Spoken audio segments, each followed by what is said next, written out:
Hi everyone, and welcome to Worth the Calories, a Great British Bake Off podcast. I'm Matthew. And I'm Catherine. Very sorry that we missed last week's the quarter final. We had birthday celebrations, we had work things going on, so you and I spent about 5 minutes near the studio, not even in the studio together. So What we should do, we could set up a portable studio in the car. So when we're driving on late night Friday nights up to visit my family in the north of the country, we could record as we drove. we could just get the phone out and start recording. We should. The sound quality might not be amazing. Not be amazing, but... especially when we're going over that bit of the M25 where it just goes ka-chunk, ka-chunk, ka-chunk. And you have to remember it in case you're abducted, so that you can. Yeah, that's the only bit of the country I would know. I'm on that awful bit of the M25 after the A3. I mean, it's a 5-hour drive there and a 5-hour drive back. We could record a lot of podcasts. It's true. Anyway, we were going to do a very brief recap and mention before getting into this week's, and this is taking up all the time with a brief mention. We had a couple of messages, which, again, we're very sorry we missed the recording. So thank you very much to Catherine, a listener, Catherine. Hooray! Good name. Who I'm assuming is okay with me giving out. That's why I'm only giving out one name. Well, them both. There are more than one or two Catherines in the world. There were 4 in my 6th year class alone. So it is clearly a great and popular name. A good name. It's a great name. Catherine the Great. Exactly. Thank you. Thank you for giving me the joke. Catherine asked a couple of questions. So I'm going to pose the questions to you. The first is, as Catherine is a non-British listener, and Catherine asked what the words stodgy and claggy mean. Oh. Well, I would say stodgy and claggy are for 2 different circumstances. Okay. Stodgy is where instead of something being crispy or light, it is quite sort of dense and chewy and, well, maybe not chewy, but quite dense and quite hard work to get through when you're eating it. It would be my description. Would you agree? Or would you describe it differently? The dictionary says heavy, filling and high in carbohydrates. Okay. So particularly for a baking program, it is absolutely right, because you talk about it when you are having something that's thick and it makes me think of suet. Makes me think of school dinner puddings. Yeah, exactly. Those sort of very, things that have been stirred and overworked and just really heavy when you eat them. Yeah. So yes, that is a good description of stodgy. Yeah. Claggy? So I think claggy has a broader range of use cases. Yeah. So I wouldn't just use it in baking, but for me, something that's claggy is a bit sticky and moist. Okay. But I'd love to know what the dictionary thinks it means. No, I think you're right. For me, it talks to mouthfeel. Yes. Effectively, it's about how when you're eating it, and it's. I would describe something high in peanut butter as possibly being claggy. Yeah, when you eat it and you go, The dictionary definition is tending to form clots or sticky. So it talks about claggy mud. Yes. But yeah, again, something with a very thick sauce might be. Yeah. And I don't think they're necessarily part of the same taxonomy. Mm. You wouldn't say that all things are stodgy, some things can be claggy, something along those. These are, like you say, for 2 different things. If I was painting the walls and I'd got down to the bottom of the tin and it had dried out a bit and gone a bit gunky, I'd say the paint's gone claggy. It's a very, very elaborate picture of it, but yes, thank you very much. The other question we were asked was from a couple of weeks ago. The other question on that first message, that we were asked was from a couple of weeks ago whether the technical challenge, the caramel and chocolate covered biscuit, is a Twix in the UK or not. Absolutely, it is. Other biscuits exist, but Twixes are highly recommended. Nom nom nom. Although we pronounce it Twix. So. Oh, we do not. Behave. And they didn't lean into this here at all, but there has been an ongoing advertising campaign that's been quite good about left or right Twix fingers, because they come as 2 fingers in a pack, which they do in the US as well. And whether you prefer the right or the left one. And I quite enjoy things like that. That appeals to me as advertising goes. Nice. Twix is good on their own, not good with ice cream, because the caramel goes really hard. They're not so enjoyable. I don't know. So I've tried it with ice cream. Maybe this is an experiment I should undertake. Yes, I think I've had them put in ice cream before, and that bit of caramel goes really like. Yeah, because they had better British. dunked in tea.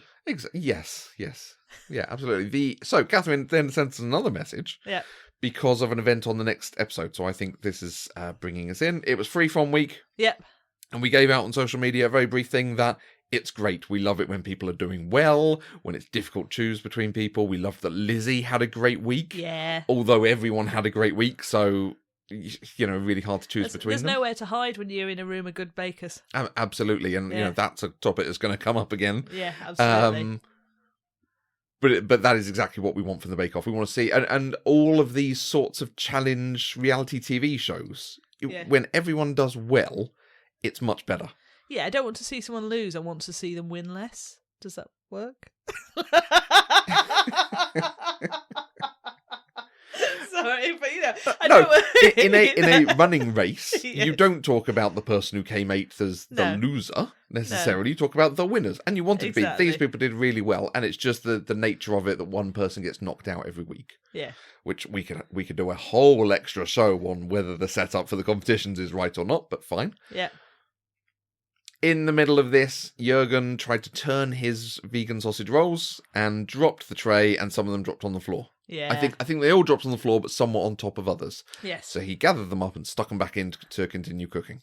And Catherine asked the very sensible question, in fact, a number of questions, but effectively, should it be allowed? Is there a rule against it? Should there be a rule against it? And should there be a penalty system for people not taking good care of their bakes? Yeah. So am I in an establishment that's selling things? Am I in my own kitchen, or am I in the Bake Off tent? Because I might have three different answers. I think let's stick to the Bake Off tent. I don't want to hear anything about the food you make. I want that to be, we can talk about that being pristine and perfect. That's the answer is in my own kitchen. Obviously, everything is 100% pristine and perfect, and none of the food I serve you has ever touched the floor. I don't know what you're talking about, Matthew. and remembering that my parents were school teachers and head teachers, so we had to buy a lot of cakes from jumble sales that didn't always get eaten, depending on who had made them. So, yeah, in the tent, I think the tent's an interesting one. I would like to think that Jürgen had told them it had been on the floor before they put it in their mouth. It's not like he could have hidden it. No. I'd also like to think they clean the tent floors quite regularly, and it's quite scrupulous. I'd also like to think they don't have the furry green carpet that they had when that Catherine lass dropped her bread dough on the floor and it all got lots of bits of green in it. Yeah, exactly. And I think that, for me, is the difference. This was something that was part, if not almost all, baked and went on the floor in a sort of 5-second rule way. Yeah. Compared to, and the other one I think of is Catherine, who lived in the next village from me where I grew up. Yeah. Everyone's called Catherine. She even spelled it your way as well, I think. That was yes. But she dropped dough on the floor, which as soon as it went down, picked up half the floor with it. Yes. I think there was a big difference there. Yeah. I don't think you should be given a penalty for dropping things on the floor, because people drop things and bash things on their benches all the time. I don't think it makes any difference whether it's on the bench or on the floor. I do think you should probably get given a penalty for poisoning the judges. Yes. And Chigs with your unbaked sausage. Was it Chigs' sausage in the middle of his pie? George. Oh, George, Yeah. yes. I think the penalty was being kicked out, wasn't it? Yeah, basically. No, I think in this one case, I can kind of forgive Jürgen, because at the same time, if they'd gone, if I dropped it, I would have gone 5-second rule, pick it back up and probably taken a bite out of it. But there are situations where that doesn't apply. So is there a rule? Should there be a rule? Probably not, because as soon as you set a rule, you have to police the rule, and you have to keep... One would hope people have sufficient common sense around health and safety. Yeah. And I imagine they are, and certainly over the last few series of it, very good about sneezing and coughing, and if people aren't feeling well, and And I would just like to emphasise, I genuinely don't serve you food that's been on the floor, honey. Whether the cats have half eaten it first. I serve it to the cats now. Okay. We also had, let's do a quick, listener mailbag sort of thing. We had a tweet from Jan M, JLMO, who said they are watching the Canadian Bake Off. They're in Newfoundland. Oh, then more Bake Off. As in come from away. Okay. And Canadian Bake Off hosted by Daniel Levy from Schitt's Creek. Really? Certainly it was. I think it still is as well. Really? Can we watch it? But I have tried to find it. You just can't get it over here. And I'm not one for, VPNs and accessing it in different places, except up until the point Star Trek's now not available until you get a VPN to do stuff. So that surely is not going to last for... Maybe Canadian VPNs to watch. Anyway, let's not put this on a recording. Right? Edit. JLMO pointed out that in the Canadian Bake Off they have their names on their aprons. How very sensible. Can we please introduce that in the UK? I definitely, well, certainly in the first weeks. I mean, I'm clueless in the first week. Yeah, so, right. yeah, I mean, I go to meetings where I have name cards. Could we have that on the Bake Off too? Yeah, it's and I feel a little bit this way having met most of my colleagues in the role that I've now had this year through Teams and through Zoom, where they have a name over them for the entire thing. Now we're starting to go back on campus and I'm meeting them. I miss the fact Where's your floating name? Well, exactly. Like, it makes a big difference. As someone who's terrible with names and faces. Although, my problem with Zoom has been sometimes people have a family account and they don't always change their name. Some people have a Brownies account. Yeah, exactly. This is true. That is also my problem with Zoom. Yeah, so this isn't an inside joke. This is because Catherine comes on Zoom calls sometimes as Otter. Yes, and that's great, apart from when it's a work Zoom call.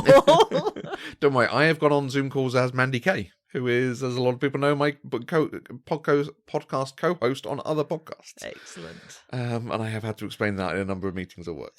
I can call you Mandy Kay if you like. I'm not doing an impression of Mandy. That's not going to go anywhere. We also had a tweet from Brittany Ann, who completely disagrees with us. All right. Loves the podcast, completely disagrees with us because she quite enjoys the hosts and some of the jokes that they make and the banter that I think it was in particular reference to Noel's reading of everyone. Okay. Oh. I'm glad you like them. And I'm delighted. I would hate it if it was that there was this universal thing of the hosts are terrible, can we get rid of them? And they still were there doing this thing that no one really liked. So the fact that people like it and other people like us don't, absolutely fine. To be fair, I was actually fairly indifferent to the host this week. Yes, it's really hard because I keep seeing stuff about Matt Lucas. I think he's lost a lot of fans this series. Okay. I think he just keeps making jokes that aren't coming off well. Yeah. About veganism last week, particularly, or gluten intolerance. Yeah. And on German Week, I think he did British jokes that didn't go down very well. Yeah. So, yeah. It's hard once you start getting that in your head. You start looking for it. Fair enough. They're not awful. There have been worse. No, that's absolutely fair. Well, they're not on this show, but there have been worse in the history of hosts. There have been worse. That's fair. So, we're on to this week. Semi-final. Yes. 4 bakers. Yes. All of whom are the bakers who'd won all the Star Bakers this series. Amazing lineup. And a very, very interesting episode. Yeah, like properly edge of my seat type episode. Do you have any particular thoughts to say up top? Just that I never knew watching baking could be quite that thrilling. I mean, I love it. I've always loved it. But it was a proper... I didn't know who was going out or if anyone was going out until the end. You're not the only one to have said, because you were saying this as we were watching it. Yeah. That it should be 4 people to the final. Yes. I completely think they should have taken someone out. Yep. Because that's the thing of the competition. Like, it's on the judges to find someone, not to be generous and say, oh, didn't you all do well? Distinguish between them. It's taking the easy option to keep all 4 strong competitors right to the final. Yeah. But I've watched so many seasons of RuPaul's Drag Race that I know this is something that can be done. For the first time in Bake Off history. Exactly. Yeah. But they would still have to find a distinction between them in the final. Yes, but they wouldn't have to deny any one of them the opportunity of getting to the final. That's fair. Because I think that's a big deal. Being in the show every week all the way through is almost a bigger deal than being the one that comes out top in the final 3. I think being considered a Bake Off finalist is a big thing. Yeah. I have an overarching thought on this episode. Tell me. This might be the best episode of Bake Off there's ever been. I would agree. And I think it's leaning into what I've sort of been saying this series. This might be the best series of Bake Off there's been. Yes. I feel like sort of 5, 6, 7 back on BBC with the original lineup. I think it really solidified and was really good. And the Baker's Accent, it was doing the thing that everyone loves about it, of everyone helping each other out. Yeah. We've lost a bit of that, and obviously we've changed the lineup and different things have changed. Yeah. But this is exactly what you want from the competition. Yeah. Everyone performing at their best, making it hard to distinguish between them, doing interesting things in the bakes. I think it helps that it's Patisserie Week. Patisserie Week is terrific to make. It's terrific to see it being made because it's so precise and exact and difficult, and you have to pay attention to it. Doesn't necessarily always taste the best. Patisserie is a very established taste, I think, for some people. So not having to eat it is also good. This fascinates me. It's slightly a tangential conversation, but I was thinking making patisserie and the precision that needs, 100% not my bag. 100% not my bag. Yeah. I like eating it, but I was going to ask you, like, how do you feel about bakes that require, like, in the doing of bakes, how do you feel about these sorts of bakes that require that level of, let's get my ruler out and have everything in sharp lines and have everything evenly delineated? Yeah, Does that call to your soul, Matthew? Absolutely. When I think back of the bakes that we've done for this, it is the slices and the piping in and making the layers or making something delicate and additions on the side. And that's why when they did the Sabley Briton, I was all over it. I was like, yes, I want to make that. That looks like the sort of thing I want to make. Not necessarily the sort of thing I want to eat, but I want to be able to put that sort of thing together and do it and make it look good. We're so different. And great. That's why we work, That's why we're a team. Absolutely. Because I'm like, no, I want to make a loaf of bread. I just need it a bit. Wang it in a tin and stick it in the oven. Done. I'm all about the taste. I'm significantly very, very disinterested in making something where I have to measure slices out with great precision. Yeah. And I also think, talking almost in those terms, having Patisserie Week as the semi-final week is really good. Agree. Because you've got these great bakers, two of whom are exceptionally good at precision, Giuseppe and Jürgen. So it leans into their strengths as well. Two of whom are really good with flavours and combinations in Chigs and Christelle. I think this was the perfect week for this set of bakers to have gotten to this point. And I think everyone lived up to it. No one had a bad week, which meant the judges had to work hard, which meant that presumably the editors and people who put it together had to work hard to make sure we could see that distinction. Yeah. I feel like with Chigs, we've watched him come on some kind of intensive baking skills accelerator course. I mean, I'm not saying he was bad on week one. He wasn't. He was really good. But the level of precision that he was able to execute his slices or whatever they were, the raspberry slices, in the round one, I'm like, they were beautiful. And clearly playing into his strengths, what he's good at in it anyway. But using it in a really good way. I love this episode. This is great. So this is going to be a little bit of a gush that we're going to rave about this as we go. But let's start off with those slices. Where everyone had to make 8 patisserie-style layered slices. Okay. Fair enough. That's why I couldn't remember the posh name. There wasn't one. There wasn't a posh name. As we have said on pretty much every other week, a really good challenge to put your own spin, do your own flavours, do your own design and styles. And I think all of them this season, I mean many seasons, but this season in particular, they've been really good sort of blank canvas challenges in the signature. So which of the flavours called to you the most? I think the tiramisu was the really smart way to go. I think that's probably the sort of way I would have gone. Possibly an opera cake, because when they talked about it, when they outlined the challenge, I did think, oh, opera cake. Yeah. That's exactly what this sort of thing is. So it's obviously those two call to my flavours. But I love that Christelle went above and beyond and went like 9 flavours, 9 layers and interesting flavours. Yes. And it's that sort of thing that made it easy to go, yes, she should be Star Baker, because by and large they did all the same all the way through. Obviously Jürgen we'll talk about slightly separately,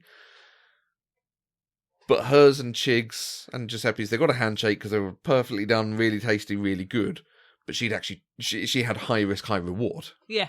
Whereas the others had layers and flavours that complemented each other. Yes, I would say hers didn't look quite as crisp as Chig's. Chig's were like so spot on. No, that's absolutely fair. I think the sesame in hers made it look a little messier, perhaps, but to do that many layers that you could see the Yeah. I'm really I would impressed with like to try hers. Mm. Absolutely. Do you think it was a travesty and that Jürgen was robbed of his handshake No. in that first round? No, and we don't know what order they were seen in anyway. Yes. So you never know whether was Jürgen seen last, was he seen first?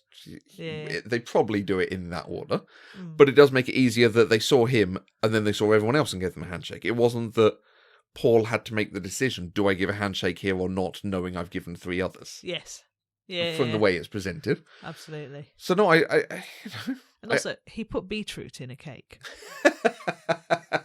Beetroot is not the most flavoursome thing at the best of times, to be fair. I hate beetroot.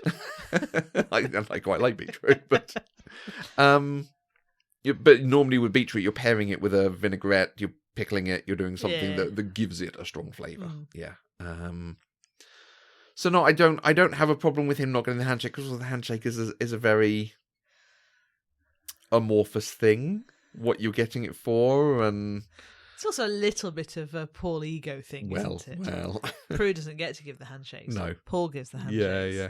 And they did talk about how, Prue would have given a handshake, because for her it was...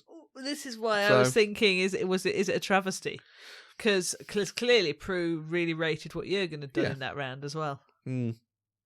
But- Travesty might be a bit of a strong Yeah. word. Do you think it was a travesty? I think it's interesting because I think it's for me it shows that the perception of the importance of the judges is very skewed towards Paul. Like, we all remember Right, okay. that 3 of them Mm-hmm. got handshakes from Paul, Mm-hmm. but actually looking at it carefully and listening to the words, Prue rated Jürgen's bake really quite highly. Yeah. I mean, I don't know, because we're not given the opportunity to get that sense, No. whether she rated it as the others as higher, Mm-hmm. but we know from the handshakes how Paul rated them. Yeah, that's very fair, actually. Prue generally gives the same sort of feedback to everyone anyway. Yeah. Or that's what we see her giving. Yeah. I think it also comes down to he did an opera cake. Yeah. With obviously his own take on it, and as a layer cake rather than the whole tart, effectively. Yeah. But Interesting. it was very interesting, and great to again start off everyone succeeding. We then move into the Sablé Briton. Does it have a longer name?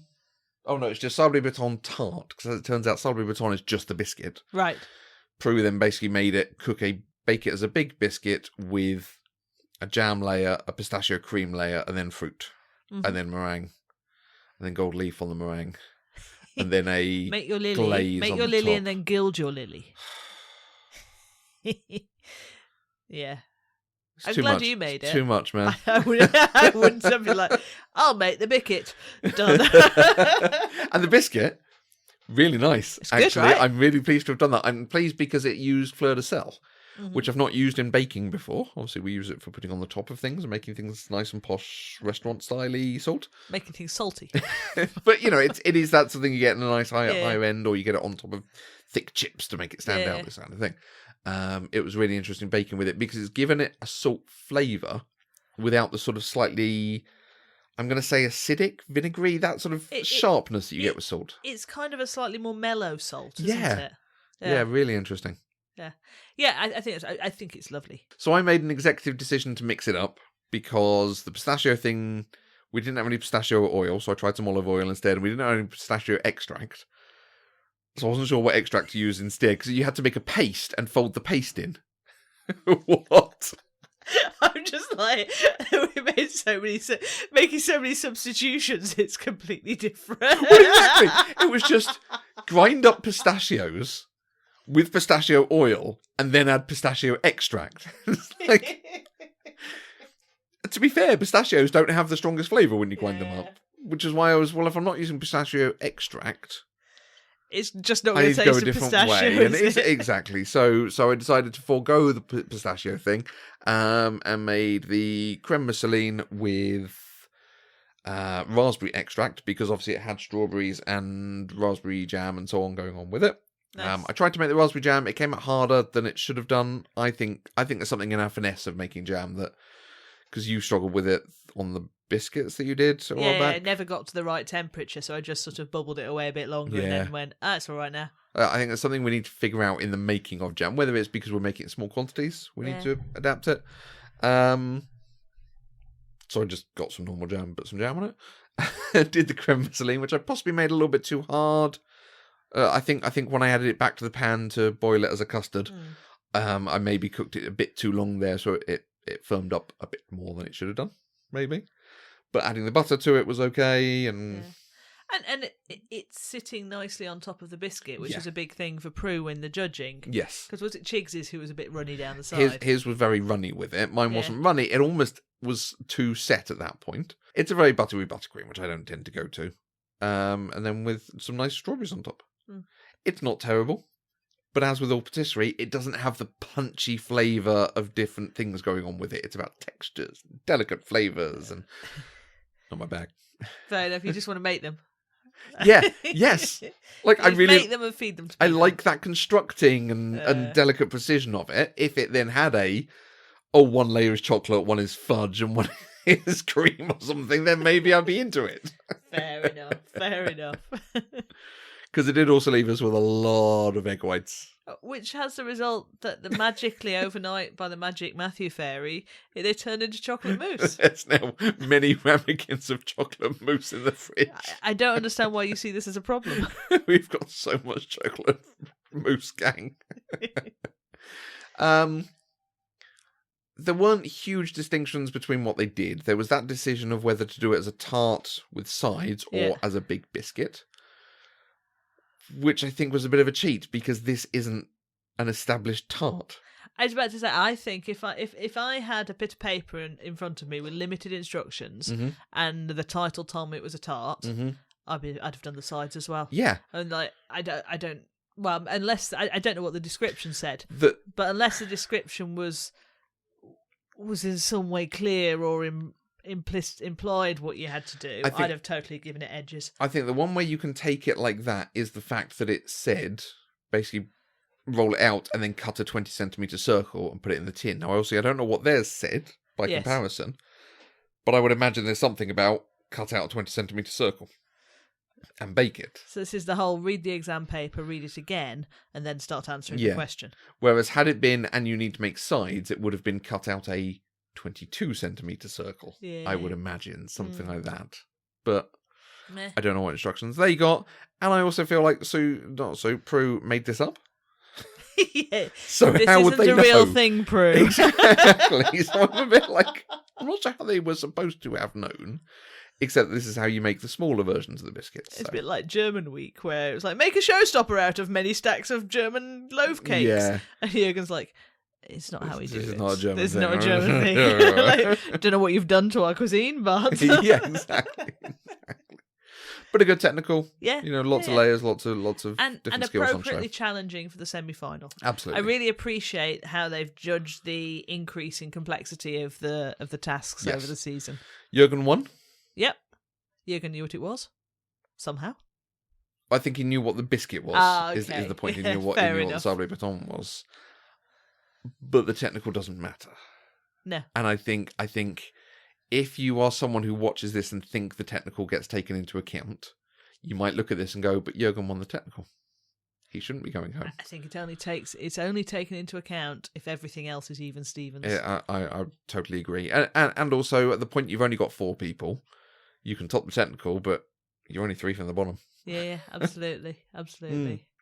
Right. So our final challenge was the showstopper. Yep. Which was a themed banquet display with 12 entremet around it. And I think maybe had to be a certain height or some impressive construction in the middle. Some interesting choices. Yeah, they're all quite different, weren't they? And do you know, I can't remember what Jürgen did, which might be the point. Jürgen did the Japanese gate. Oh, of course he did. How did I forget that? Is that the Torii gate from Miyajima? Yes. Where we went. Yes. There. Yes. It's the one in the water, isn't it? It is. Yes. We've seen it in the flesh. Yes. And you have to walk all around it. Yes. Yes. Nice to see. And very reminiscent of what he was doing early on, with very precise, bake it, assemble it, make sure it all fits together. Yeah, absolutely. He did engineered biscuits. Yes, absolutely. Beautiful, though. Yes. Although I had forgotten what it was. I don't think the baking was particularly strong on it. Right. I think it didn't stand out as well as perhaps he might have wanted to, because obviously he did gingerbread. Gingerbread's really dark, and then he tried to paint it red, so it was very dark. And my issue is, it's what he did in weeks 1 and 2. So I don't think it shows any progression or any advancement of what he's done. I think this is my sort of reasoning for the person with 3 showstoppers going home, 3 star bakers going home. He came in really strong and he stayed there. And everyone else has caught him and gone past him. Yes, I can see that. I can also see, I still think it was anyone's game. Mm-hmm. Mm-hmm. Do you know what I mean? So I think it was very much about that day. Yeah. And whether what he did met the brief, met the judges' tastes, worked as well as the others. Mm-hmm. For me as well, I think I think putting matcha in anything's a mistake. Well, but I think also his palette was just not as beautiful to the eye as some of the others' palettes in terms of how they presented what they did, because I think yes, it was beautifully constructed, but the colours were not the feast for the eye that some of the other colours were. Yeah, and the entremet I think were a bit lackluster in their sort of reception of them. Yeah. Okay, can I put it a slightly other way as well? Yeah. We've talked previously about people being kept in where we thought they should have looked at their previous performances and perhaps deemed that, okay, these people have gone as far as they're going to go, even if someone else has a very bad week. Yep. Okay? I feel like that logic could be applied to if the person who has 3 star bakers, if the person who's been star baker 3 times has an off week but is still looking very strong compared to the other competitors, which you would say Jürgen is. The point is everyone had a good week. Should they not have taken that into consideration? And I think there's a difference between someone having repeat bad weeks or surviving because someone else is worse than them, and someone who's very strong now not having a good week and surviving. Yeah, I think of it in. I agree, but I'm not sure that's 100%. But in your disagreement, what would you say? So I think about it. If you were like doing one of those line graphs that you did at school in terms of plotting people's performances and then extrapolating it onwards, like Christelle and Chigs would definitely be an upwards line with potential for going even further upwards. Yeah, and Giuseppe would just be a consistent, no mistake, almost no mistakes, high level line going across the top.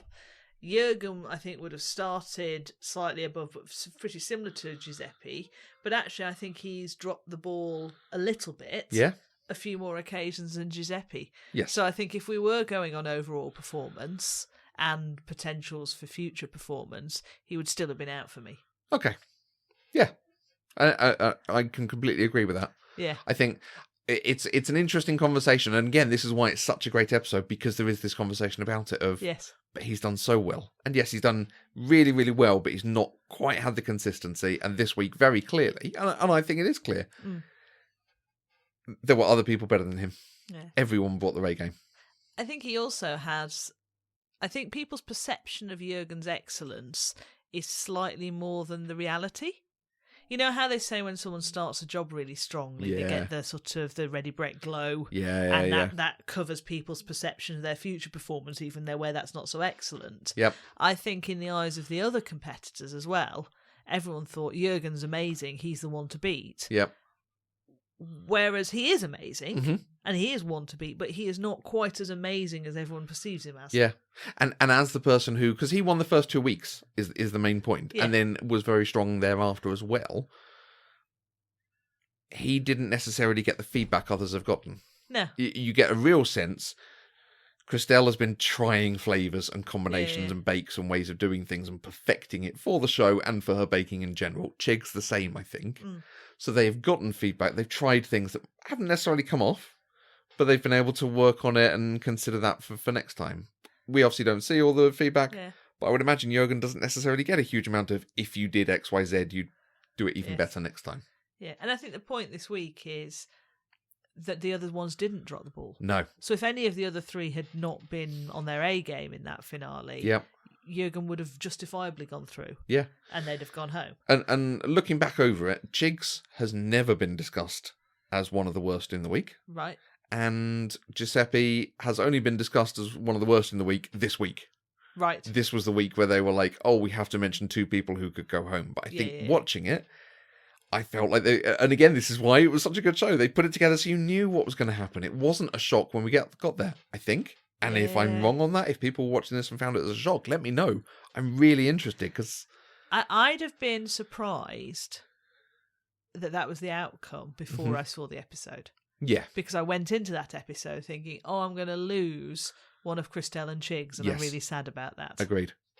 But no, yay! Yay. Yes. But yeah, it would be fascinating to hear what everyone thinks, whether they think that is the right decision or was the right decision. Whether you think all 4 should have gone through to the final, a la that's RuPaul. Not allowed. But it has happened before. I'm sure there's been an occasion in Bake Off where they've had 4 of them in the final. Not in the final, I don't think. Maybe not. I am 90% certain not in the final. Right. In other weeks, yes. Fair and in other weeks, there have been times where either it was too hard to tell, or someone sliced a finger off. Yeah. So they decided it wasn't fair. Fair enough. So, okay. Before I ask you the question I'm going to ask you, I'm going to ask you another question, because we haven't discussed the entremet very carefully, but I'm going to ask you one question about all the entremet. Which is the one that you would most like to eat of the 4 entremet that they did? Chigs' apple? I'm not sure any of them. None of those. They're not your bag, are they? This is not my thing. I'm not 100% it's something I want to make, because this is getting towards the professional level, and it's really fiddly and it's really precise, and I definitely don't want to eat it. Fair enough. Because it's all delicate flavours and poured sugary syrups over the top and light sponges with lavender or matcha or sesame, and fair enough. Not your bag. No. How about you though? I am really torn because I loved the vibrant green that Giuseppe had on his. And I'd be like, oh, I'd like to cut into that. But actually, the fact that Chigs managed a chocolate layer as well around the outside of his, That's true. That was very really well done. calls to me. Yeah. I can't remember what Christelle's entremet had in them. I did like her beautiful, beautiful flowery arch, though. Yeah, I can't remember. Let's not. Yeah. So, tip for the final. Who do you think is going to win? Well, this is possibly why I want to check myself, because it's also possibly the first ever time that someone I've tipped to do well early on has made it to the final. Okay. And I said this very early on, like we say, oh, we really like that, this person or this person, and they go out like week 4 because they have a bad week. And I remember, back when we started watching this, and we were like, was it Flora? Really good, really liked what she did, and she went out in the semi-final, and yes. Are you telling me they can't go out now?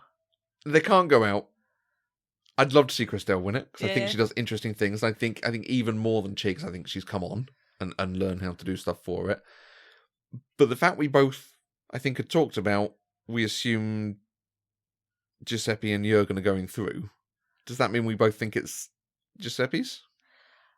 Before this last episode, I would have said the winner was going to either be Giuseppe or Jürgen. Okay. This last episode, I'm like, Chigs is on a trajectory. Yeah. I like Chigs is the winner of my heart. And there's something Chigs, about his so attitude charming.